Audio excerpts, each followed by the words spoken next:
It's a tall order to catch Perez. Very tall order for Hamilton and Norris to catch Perez now. And Sainz still 17 seconds behind Russell as well. So at the moment, the top three, Leclerc could do nothing about Verstappen. Well, not enough anyway. Into Reese, we could ride on board with once more. 10th place has Pierre Gasly, a hard tyre just in front of him. And De Vries's pace is good enough to be catching that AlphaTauri. We can see right now he's catching that AlphaTauri just for De Vries will go for it to the chicane. Waiting to find his time a little bit. And gap in front reduced by 0.4 of a second. Verstappen to Leclerc. Hamilton currently about 0.7 of a second, a lap quicker than Sergio Perez. Like you say, Martin, it's a tall order. When did Sergio Perez make his pit stop? Because his tyres, the hard tyre that he's running, will they start to degrade a little bit, or are they good to the end? A single-digit number makes lap when Perez put his tyres on. He's still pumping in mid 1 minute 24s. Sorry, no, it's late 20. It's Sainz doing the mid 24s. Yeah, late 25. It's not too bad. As long as Perez is still in the 25s, probably got it covered. Right, let's see if De Vries has got some speed down the main straight here to defend against Joe Brand-New to try and pull off an overtake. With Pierre Gasly, he's probably doing more defending than he is thinking about overtaking here, because Joe is closer to him than De Vries is to Gasly, and he plants that Williams in the middle of the track and holds off the rookie from Shanghai on this occasion. I'm sure everyone is willing Nick De Vries on to a points finish here today, because he's driven really, really well on his Formula 1 debut. We ran the top points for quite some time. He's run more laps of the top 9 this race than Nicholas Latifi, his teammate, has managed in all of 2022. He's brought the men to life, hasn't he? I mean, Alex Albon, of course, does a fabulous job for the team as well, but we have to say, De Vries has really made that car fly along very nicely. But the Russell Sainz thing could get very interesting in the closing stages for this final spot on the podium. Yeah, he is gaining on George Russell. An awful lot more than Leclerc is gaining on Max Verstappen. Drivers bringing his car alive. Verstappen has brought that Red Bull alive this year.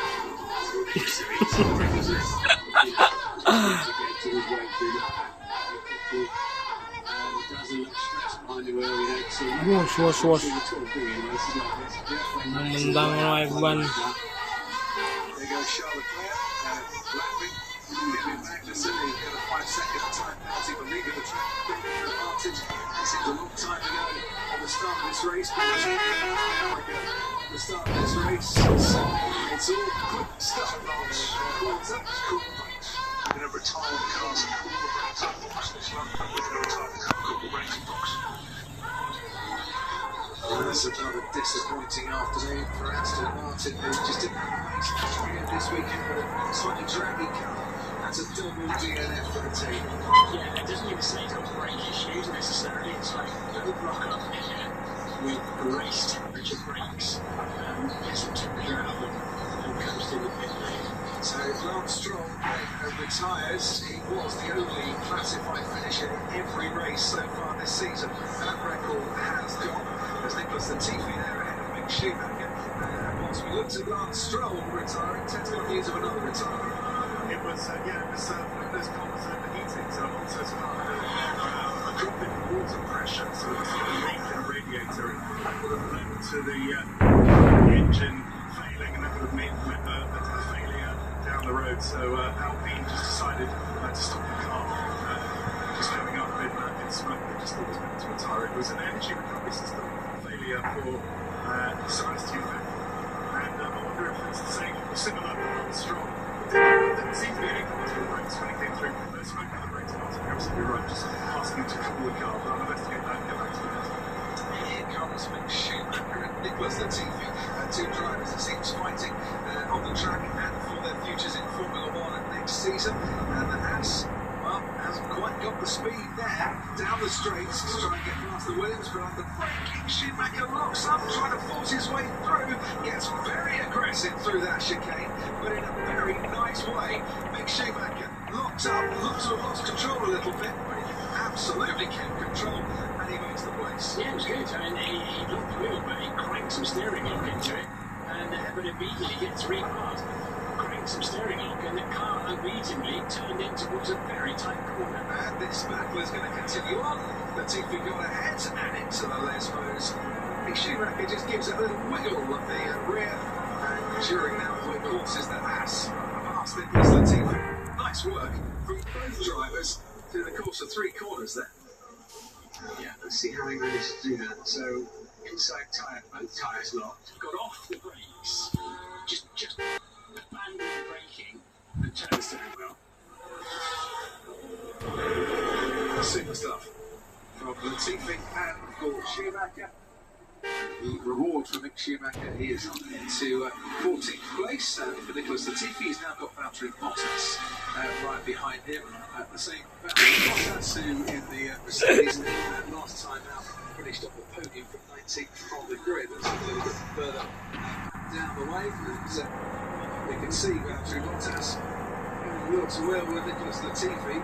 That's going to be a bit tight going into the chicane once again. Bottas slides his way through, and Latifi has been caught back on the cars here, and now down to 16th on the hard compound tyre, the same hard compound tyre that Jordan currently has on his Mercedes. Meanwhile, Carlos Sainz on the softs is picking off George Russell at about the second lap, and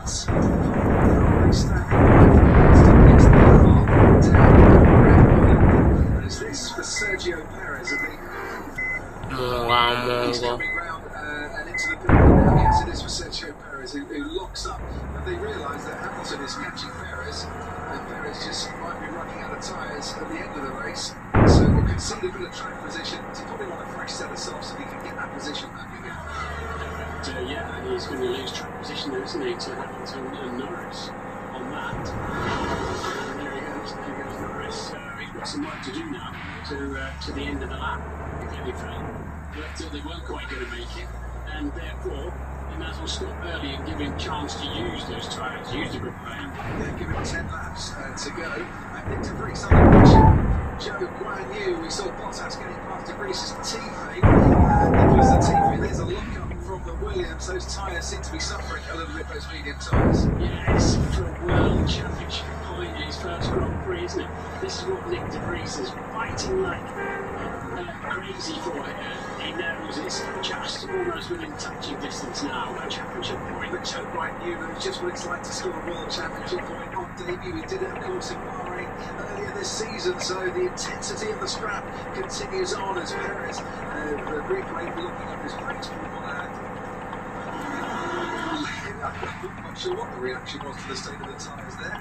So you've got a good chance of it's almost like they were concerned about something with Perez rather than just strategically bringing him in, it must be said. But Perez got a great chance there of being too fast over the speed line.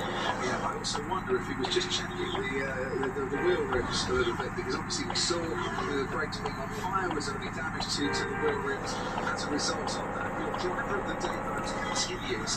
There are quite a few candidates for this, including, of course, the man who is leading, Max Verstappen, but I dare say Nick de Vries, the other Dutchman, is going to get quite a decent percentage of the vote, given the way that he's coached on debut here in his car. Guys. Well, down the main straight, the Alfa Romeo, we can just move forward with Max Verstappen now into that first chicane. Gas sini udah di gas bos. Not just the markers to that, but also those in the points. Martin Brundle is going to make his way down to the Mark Fermi area to interview the top 3, which at the moment is Max Verstappen, Charles Leclerc, and George Russell. Carlos Sainz continues on his way and catching George Russell, trying to give us a blockbuster finish. There's a value loser, I think, too, about a few blockbusters from slides to low down to 10 rounds in the pit lane. So, lots of different slides to low and 10 rabbits, you know, legends in their own right.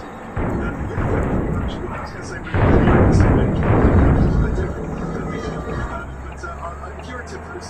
I'll give you some good news. You can look at this with your glass half full. Charles Leclerc is catching Max Verstappen. I'll put in the realistic news, he's catching him by about a tenth of a second per lap, and he has broken the 7.18 second barrier.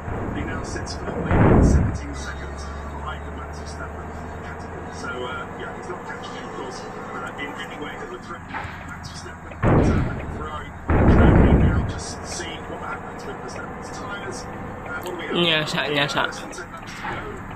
You never know what might happen in front. But just holding station on the soft tyre. They have broken the 17-second gap. But yeah, it's I'm sure Verstappen has pace. But Leclerc, yeah. What he's also doing, Max, is he's picking you through some of the back markers, and that might be slowing his progress slightly. Ferrari badut lagi, guys. Rather helping Nick De Vries, because in lapping Joe Guan Yu and then lapping Nick De Vries, he's obviously lapped De Vries a little bit quicker, because De Vries is now moving Karun Channel, and DRS threat from Joe behind him. Yeah, crucial moment there for Nick De Vries. Yes, he is. I mean, he's pushing on because he's got Checo Perez on a fresh set of tyres, 7 laps newer than Lando Norris, hunting him down. You know, Martin said a few laps ago, well, 12 laps ago, precisely, when Leclerc came out, he needed a second a lap. He gave one. Yondang, Cash. It does look like, barring a reliability problem, this is heading for a Verstappen. Leclerc 1-2. And I know people will look at the Ferrari strategy today and say, well, did they get it wrong again? I don't think they did. This is a day where the Red Bull just had too much space for them. Behind the virtual safety car and went for a two-stop strategy, and it's not quite worth it. Meanwhile, De Vries is gaining on Pierre Gasly here. Gasly on the hard tyre in front of him. De Vries has just come alive again. Another little coming into that first chicane. And it's been the 67th driver to score points on debut. And he's up there with Joe Guan Yu, and he's now looking to try and make a move past Pierre Gasly, who won this race a couple of years ago. Yeah, Gasly had a good lap there, but he had to get out of the matches.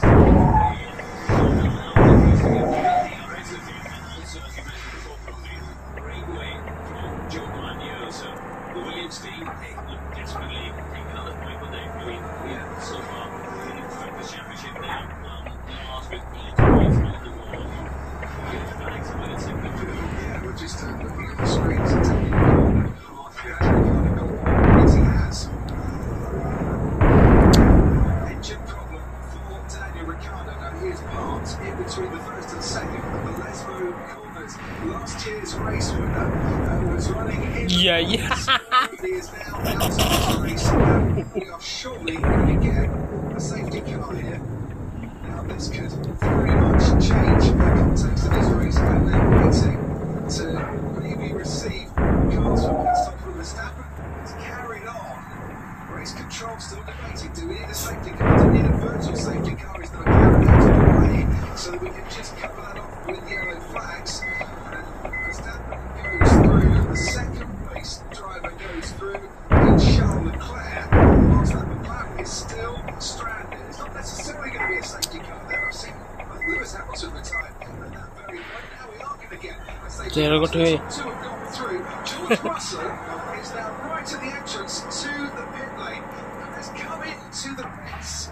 So Mercedes have nothing to lose, they think, by getting George Russell into the pits. Will they do the same with Carlos Sainz and Ferrari? Yes, they will. So Russell will hold position in third place. If we get this race going again, George Russell is going to be on the fresher tyres behind Leclerc and Verstappen. Yeah, this is potentially changing the complexion at the end of this race, don't you? Because Verstappen's 22 lap-on tyres, Leclerc 14 lap-on tyres. They haven't yet caught the safety car, have they? So could they potentially come in and out on the next lap? Because we've got to see where the safety car is. That's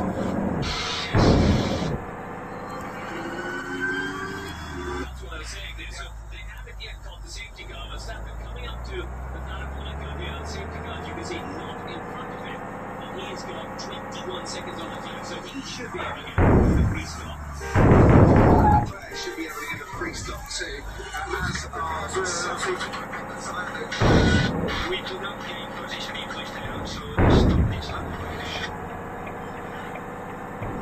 Yeah, that is a sensible call from Ferrari. Lando Norris stopping too.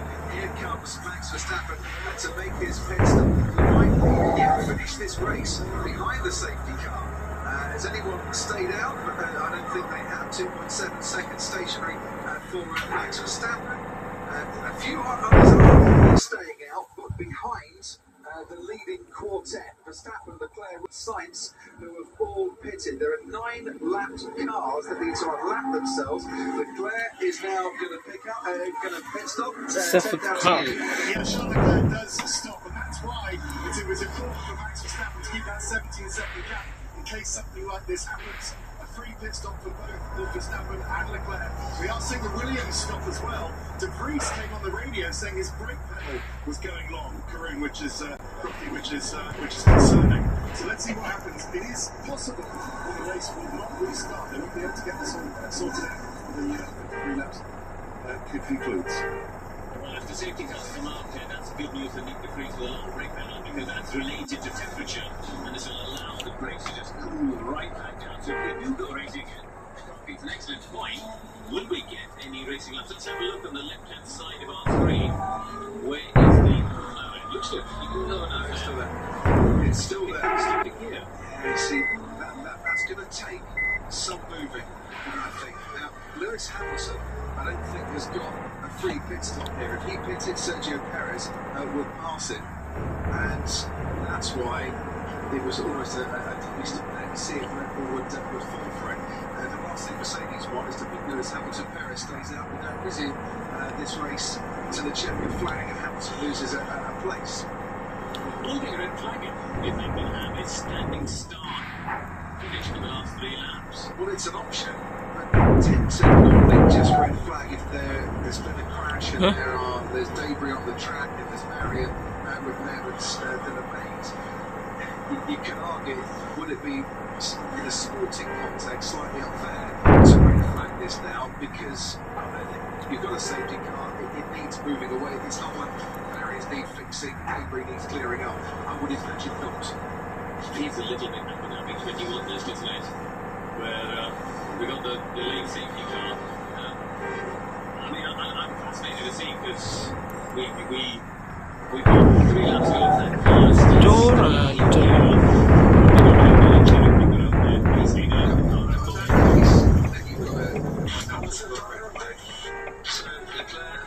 Crash second.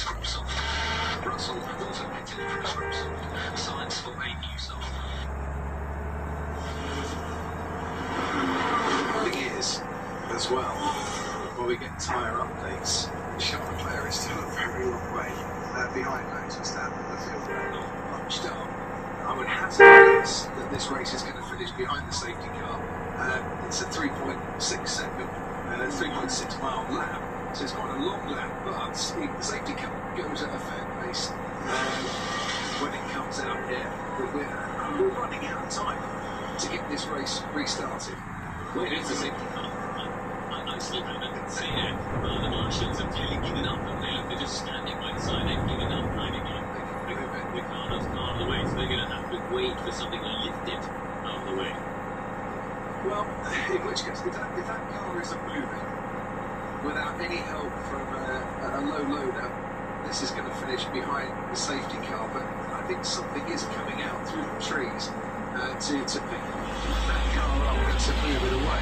There's the safety car, the Aston Martin's picked up our race leader. He hasn't. She's picked up some cars, but not our race leader, who had lapped. It might take a few cars. Yeah, he appears to have picked up George Russell. He's been the first car in the trade, so there are a whole bunch of cars between Russell and Max Verstappen. There is the cherry picker to get the car away, so 2 laps to go properly.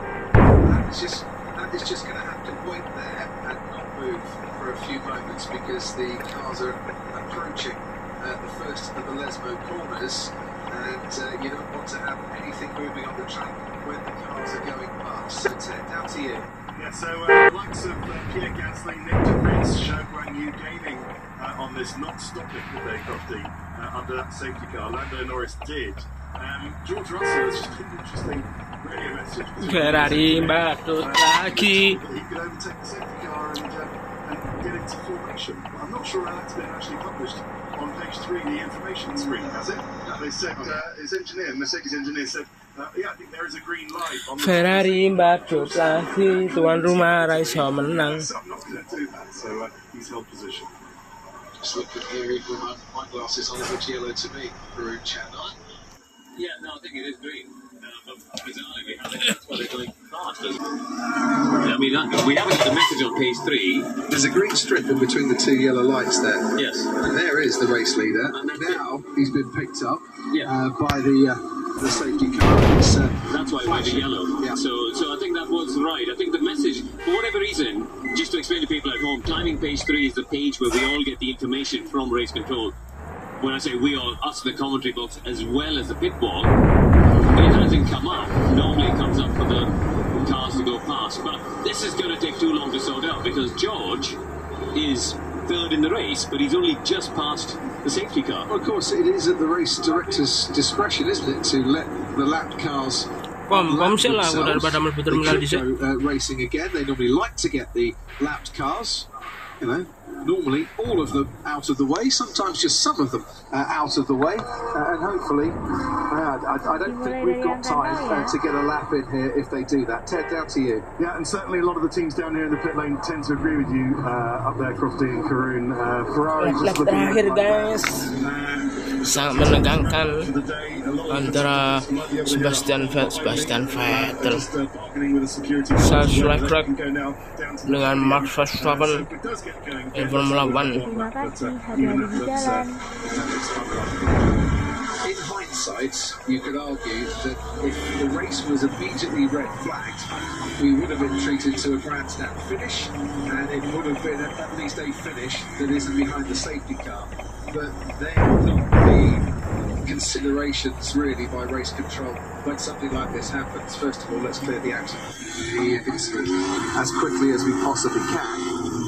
We're not necessarily trying to create a grandstand finish, although of course that's sometimes what happens after a safety car lays on. Yeah, I'm slightly, I must admit, I'm slightly disappointed with that. I would have actually liked to have seen, because when they release a safety car and you realise, you know, this way Verstappen and Leclerc were in the train, there were 11 cars in front of Verstappen, including George Russell, who of course wasn't a lapped car.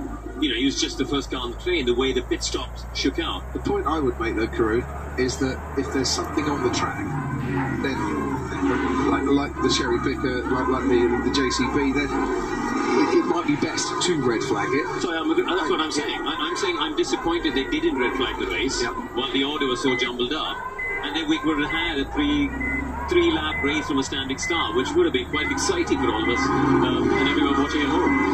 Well, the Tifosi wanted excitement. They wanted to see their man Charles Leclerc get victory here. We will finish the race behind the safety car. Come on. It's clear. Come on. Okay, copy. Yeah, and he's right from that perspective, but as you can see, there are 2 cars between Max Verstappen and Charles Leclerc, so all the lap cars haven't unlapped themselves, so we're going to get with yellow flags waving one more final parade lap around Monza behind the safety car. Red Bull will argue that we were winning this race at a canter. A red flag, you know, would have been harsh on us. Ferrari would say, actually, it just gives best entertainment, and we should have best entertainment, and it's well within the rules. As Giancarlo Agostini, the legend, is getting ready to wave the checkered flag. It's never satisfactory to finish behind the safety car, but maybe it's what it should have happened on other occasions in the past, Karoon Channel. Yeah, but the past is a past, Crofty. You know, we've got to turn the page, and I think we've seen races red flagged and restarted like in Baku, and you know, I think the easy thing is for all of us to look at Abu Dhabi because it's the most high-profile one. But let's look in today's case. I think we in this commentary box are probably agree with most people out at home saying. The grandstand finish would have been great. Ted Kravitz, it would have been worth waiting for. Well, because Leclerc had the new tyre, did he not? Yeah, and the top 4 all pitted. Yes, but it was a new tyre for Leclerc, a new soft, I believe. Whereas it was a used soft. He'd used a new soft. Okay, it was a new one for must have been Sainz. But yeah, the grandstand making their feelings pretty clear about the whole thing. But well, you've got to follow. If we learnt one thing from Abu Dhabi, the race director has to follow the procedures. I can hear a few boos. There is a bit. Ringing around. Maybe they think, it would have been, if there wasn't a tyre difference, they thought, there might have been a chance for Leclerc. But, I don't know, the lesson from the rest of the race is that Verstappen was the faster car and would have been able to fend off any attack from Leclerc. But at least we would have been able to see that. Max Verstappen is seeing the safety car disappear, and he's heading around the parabolica for what will be the 30th win of his career, and a win that mathematically means he could win the title in Singapore next time out. It's a 5th consecutive win for Max Verstappen. Behind the safety car, he wins the Italian Grand Prix. He will stand on the podium at Monza for the first time in his Formula One career. Charles Leclerc, consecutive podium finishes for the first time since the first 3 races of this. Verstappen has won 5 in a row. George Russell comes home to take 3rd and complete the podium places. Carlos Sainz and Lewis Hamilton from the back of the grid. Sergio Perez after a penalty too. All having excellent races. Max Verstappen ahead of Pierre Gasly. Joe tuan rumah Guanyu Ferrari badut lagi. 67th driver to score points on his debut is Nick de Vries. Salah strategi. And whilst the race winner will get applause, his Dutch counterpart should get an equal amount of applause. That is a terrific finish for Nick de Vries today. Well done. Very lovely, mate. Great race that again, and you won your own Grand Prix. Well done, Max. That's you deserve that victory. It's a shame it didn't get going at the end there, but you were the fastest car all weekend. So well done, mate. Yeah, we nailed that. Great job, guys. We had a great race car. Well, whilst Red Bull celebrate, Max Verstappen says to Giampiero Lambiase, yeah, you won your home Grand Prix after Max had won his 2 home Grand Prix. The home fans here making their feelings clear. You could clearly hear the booing as we heard the team radio. Yeah. Indo Trans SHD nggak bisa baca, Pak. One of the things we've all talked about is how we want to finish the races under green flags, and every single team in the paddock, I think, from 2 years ago, brought up this discussion, and it's good for the show, isn't it? Itu ada tulisannya Indo Trans SHD itu depan kiri, depan kiri ya, Ben. Atas sebelah kiri. Good job. It managed to play us very well.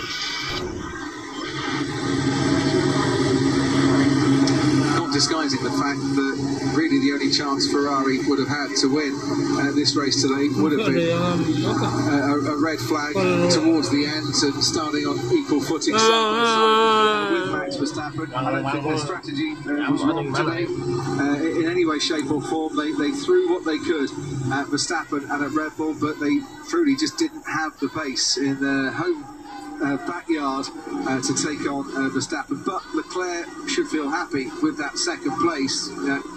The team got it right with strategy. Wow. Thank you. Thank you very much. This has been incredible. Points on debut. Thank you. Great job.